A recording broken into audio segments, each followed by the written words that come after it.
Hey there and welcome. So, moving, yeah, it's right up there as one of the most stressful things we ever do. It's just a complete whirlwind of boxes and logistics and deadlines. But what if? What if there was a way to just hit the pause button on all that chaos? Well, today, that's exactly what we're talking about. We're breaking down a tool that can do just that, temporary storage. So, let's dive in and see how it really works. Oh, this is the classic moving nightmare, isn't it? You've got to be out of your old place like yesterday, but the keys to your new home, they're still days, maybe even weeks away. Suddenly, you're stuck in this weird limbo with a literal mountain of your stuff. It's a logistical puzzle that can feel totally impossible to solve. But this is where we're going to flip the script. Instead of being a source of stress, that gap in your timeline is actually an opportunity. You see, temporary storage isn't just a backup plan, it's a strategic move. It gives you control, flexibility, and probably most important of all, some much-needed breathing room. So what exactly are we talking about here? Let's get into the nitty-gritty of what temporary storage is and how it acts as that perfect bridge between your old life and your new one. You know, at its core, it's actually beautifully simple. It's a secure, private space that you rent for a short amount of time.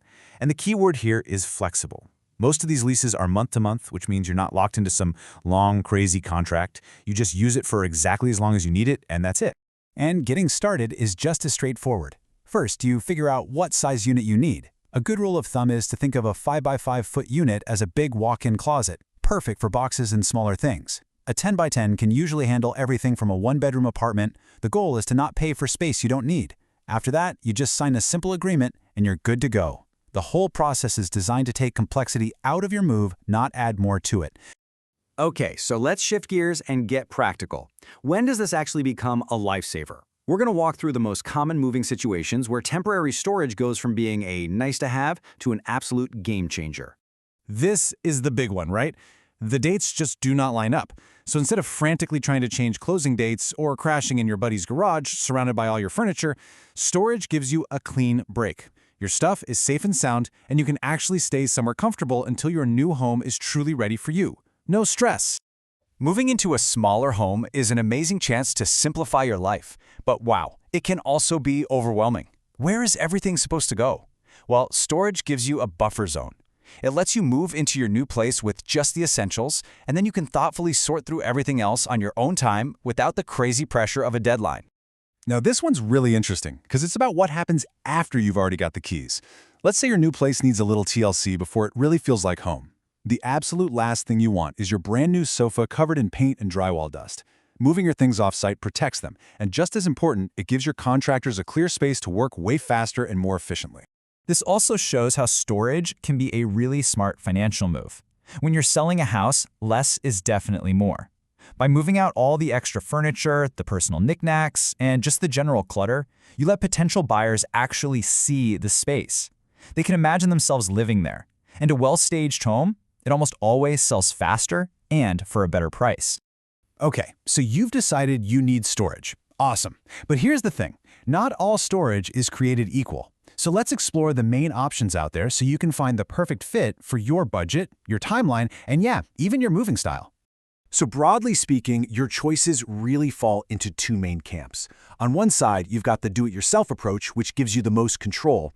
And on the other, you have the more hands-off solutions that are all about convenience. The right choice really just depends on what you value most. This table breaks it down really nicely. Self-storage is your classic, budget-friendly option. You get a key, you can come and go whenever you want.